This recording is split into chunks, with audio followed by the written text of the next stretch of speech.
It's sad, oh so sad. It's a sad, sad situation, and it's getting more and more absurd. So welcome back, friends, to the shop. I've got a really fun video series for you today. We're going to cover 5 of the worst tools of all time, the worst designs according to me. Now, I've got to preface this in the fact, and state the fact that I may not know how to use them properly, and I'm sure there's exceptions to all things. But when I look across my toolbox and I go to the one where the tools go to die and I see these things sitting in there, I'm like, why do I keep these things around? They're so horrible and I can't stand them. It's time for them to go. So here we go. Are you ready? Number 1, the Yankee screwdriver. The Yankee screwdriver is such an enigma because everyone thinks of these things so fondly, myself included, but I don't know of anyone that actually has had a good experience using them. They came with interchangeable bits. We have a Phillips and a regular here, and you can see in the end that they have kind of a little, kind of a flat spot right there. And you would pull the chuck back, and then it would find its little home there, and that way it would prevent it from spinning.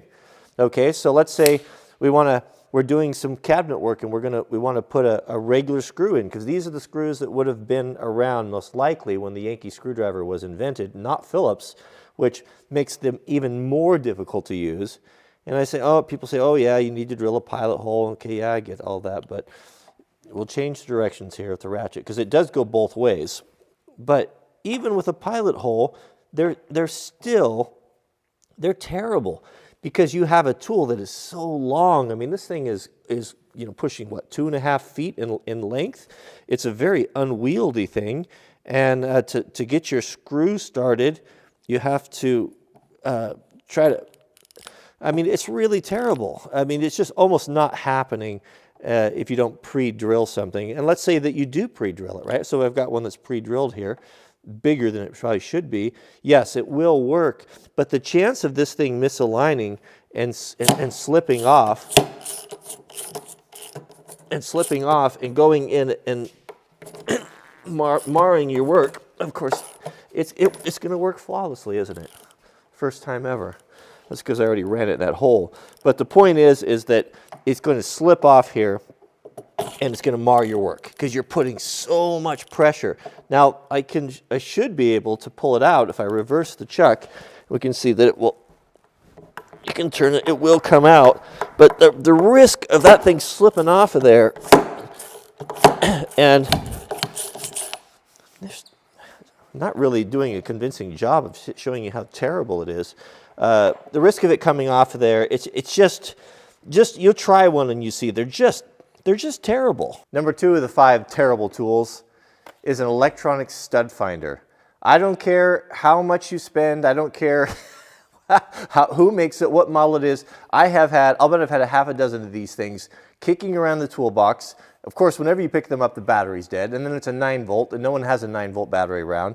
And then you go along, and it shows a stud where there's not a stud. I mean, they're just awful. If you don't know what a stud finder is for, is that when you're looking in your house where let's say you want to put a nail in the wall and hang a picture or put a piece of whatever, shelving up, you need to know where the studs are at, right? They could be on 16-inch center, they could be on 24-inch center, and sometimes they're not, depending on how poor the carpenter was. So this is marketed as a tool that you can sit on there, press the button, and it sends a ultrasonic or some sort of a signal in there picking up the studs. There are even worse ones than these that are really a joke, the little magnetic ones. Have you seen those? I ordered one off Amazon. I wanted to share it with you, just to show you how terrible it was. And those things are completely useless. And the theory is you're supposed to go up and down with this silly little magnetic thing with a yellow arm on it, and it's going to pick up a drywall screw. Well, they just don't work. In my experience, they just don't work. And I have used these things so many times, and for some reason I can't get my head around the fact that they don't work, and they go back in the toolbox, and again, the dead 9-volt battery, and I put it out there. I ended up throwing it back in the toolbox and getting a nail and trying to find the stud the old-fashioned hard way. Electronic stud finders, in my opinion, in my experience, are terrible. The third terrible tool in my toolbox is maybe not a tool per se, but I think it is. And it is these hateful aluminum lamps, right? We all have these work lamps here. Look, it's already broken. It broke on the way out here. So What these are they're just kind of your traditional aluminum work lamp, and then they've got the built-in clamp, right? The clamps onto things, and you clamp it on something, and it falls off, and then it breaks the bulb because nobody buys rough duty service bulbs. You know what those are? Maybe some people don't know about that. My granddad, so in a mechanic shop, he always had a trouble light. A trouble light was a small light with a handle and a wire cage on it and a hook on the end. And mechanics, you'd take it under and you'd use the hook and you'd hang it on this so you could see what you're doing with work. Well, they get banged around and they get dropped and they get hit by wrenches and stuff. And a normal bulb, the filament is so thin that it just burns out. We've all dropped or bumped a light and it burns out immediately. Well, rough service bulbs have a super thick filament and they're durable. You can drop them, they'll last a long, long time, but they're hard to find and they're very expensive incandescent bulbs. So no one buys them. I mean, I don't even know where I would get one today. So we end up with the cheap 99-cent bulbs on it, and of course we clamp this on something and the clamp falls off and the light goes out. And then it has this goofy little silly, ridiculous swivel thing here, this ball and socket mounting system here that the idea is you're able to tighten up this minuscule wing nut here in a way that it's going to hold this and it's not continuous just to sag on you all day long. And then you can see right there is that the manufacturers have cheapened everything up to the point where the metal fails and it doesn't have enough thickness and strength to hold the little knurled knob on there, and so this thing fails and it flops about. And then as we saw here, this is poorly made and it comes out and it's just a piece of junk. It's just absolutely a piece of junk. Like this camera that won't focus. Sorry about that. And I just can't stand these lights. They are a constant frustration and aggravation every time I use them. You know what I think happens is I think once upon a time that this was probably manufactured with a bigger screw and with attention to detail and user ability. And then as time goes by, these things are just, manufacturers just go cheaper and cheaper and cheaper to the point where the materials involved with them, they no longer function like they were originally designed. That could be, but this is a terrible, terrible tool. Number 4 on our list is a knife steel. Tell me you don't have one of these around your house, right? The chef-style knife steel, and you see the guys going back and forth like that and sharpening their knives. Do you actually know anyone that can successfully sharpen a knife with one of these? I mean, I'm sure that there are some guys, maybe guys that are meat cutters that use them all the time and have muscle memory, but every time you order, some nice knives or a butcher block that's got, some hinkles or whatever they are, it always comes with one of these, right? And then your knife gets short and your wife's, is on you because her knives won't cut tomatoes anymore. So like, okay, well, I'll just touch this up on the steel, right? Yeah, I don't think so.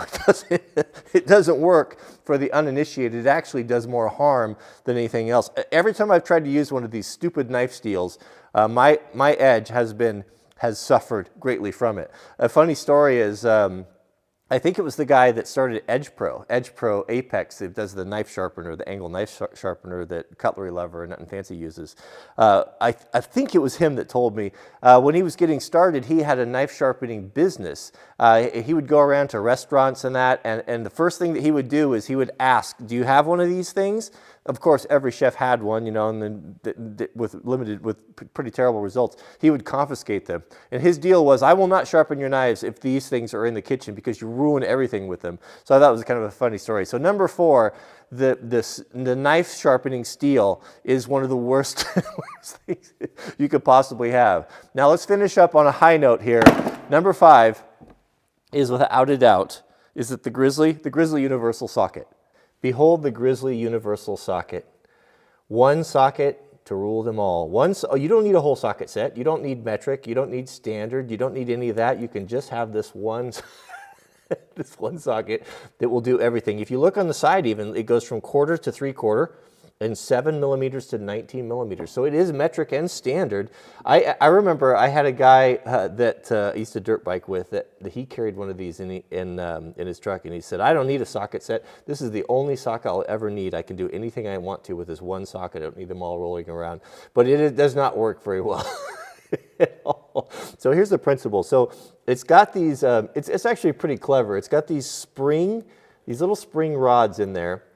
And the idea is that they'll mold themselves to go around everything. So here we have a 1/2-inch bolt, which is well within its design specifications, right?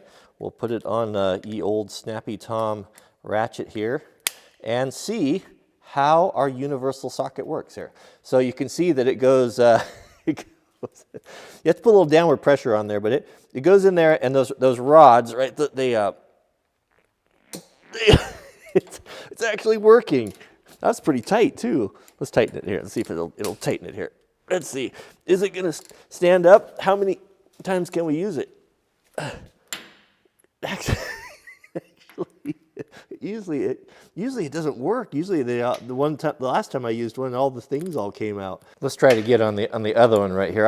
I'm afraid I might be, between this and the Yankee screwdriver, I might be eating some serious crow here in my top 5 terrible tools, because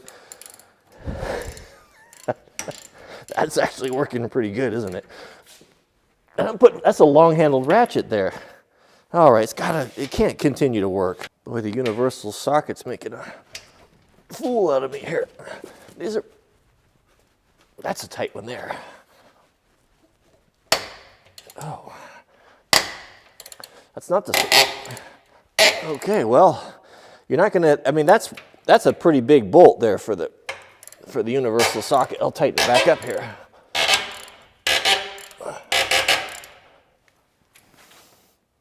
Good grief. So I'm the first one to admit when I'm wrong. Actually, my only experience with these things is I used one years ago, and the first time I used it, I remember I pulled on something, lifted up, and all the little rods fell out on the ground.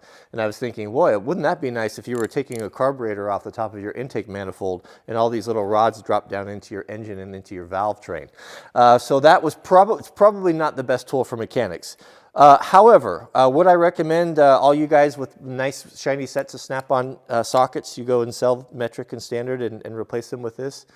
Absolutely not, of course not. It's just a matter of time before it explodes and leaves little metal pieces all over whatever you're working on. But in its defense, I'd have to say that if you had limited space, let's say for a motorcycle, for example, or something you could throw in the glove box or in like a toolkit that you keep in your car or vehicle or boat, man, that's pretty good. I mean, it really is a 1/4 inch to 3/4 inch set that you could actually tighten and get something loose. And if you had something, it also kind of struck me, if you had something that was like sort of a strange shape, like a wing nut, or maybe even a bolt that has rounded off a little bit, it might work in some situations like that. But is it a replacement for a traditional socket set? Absolutely not. But it's not terrible. It's not as terrible as I was expecting it to be here. And so I don't really know that we can count it as so. So I'm going to give you a bonus. So I'm going to break into next episodes here. We're going to bring one out early to replace the universal socket, and that is these stupid lopper clipper things here. I can't stand these things. Now I know there's going to be some, is it topiary? Is it topiary that does the funny shapes of the bushes? A topiary guy that says, oh yeah, these are the business, these are my bread and butter tool, but for me, they're just not. I can't stand them. Mrs. W always grabs these things for some reason when we go out and we go out to work in the woods to do clearing. And she's hammering away on stuff and trying to cut the woody material with them, and they just don't work. And then she brings them into the shop. It's like, I need you to sharpen my clippers. And like, for some reason, she's identified with these hateful things, and she always insists on them. She keeps track of them even, and then I'm sharpening them, and they're always in the woods, and they're just terrible. They don't work at all, and I don't know why she is so doggedly adheres to them. Maybe she grew up where she grew up, they had a hedge. I don't think so. She was out cutting a hedge or arborvitaes or something like that with them. But for my experience, I have never had a hedge. I'm never going to have a hedge. And I've never found a use for these things. They're just awful. I can't stand them. So what I'm going to do is, since she doesn't watch the videos and she'll never see this, we'll just get rid of these. And then mum's the word on that. I'll bet she's going to have a hard time finding those and dragging them into the woods again. All right, so that's that's my 5. I have 5 more here, some really good ones. Some of them that you guys have recommended. That it was fun reading through the comments. I ask you guys to put in the comments tools that are just really awful. And it brought things to mind, and I was laughing reading through them. I'm like, oh yeah, I have those in my toolbox, and they're awful. It's time to get rid of them. So put in the comments anything that you have that you continue to clutter up your shop, and that you continue to use in the hopes that it's going to work, but it never works out, and you know it, but you keep it anyway, maybe because you paid too much money for it and you're invested in it. Let me know in the comments. Excuse me. And we might be able to add to that. So thanks for watching, and we'll see you guys on the next video. So welcome back to the homestead. I hope you guys all had a great weekend over, was it Martin Luther King Day. Jack and I took the day off and went up to the mountain and had a wonderful time skiing. It was sunny and just a great time. So, do you have tools that you despise that you keep hanging around? Please put them in the comments. And if you enjoy these videos, don't forget to take a moment and click the thumbs up and to leave a comment. It's a way you can show support. And Mrs. W and Jack and I, we really appreciate that. So, lots of fun stuff coming up. You'll just have to wait and see. Thanks for watching, and we'll see you guys on the next video.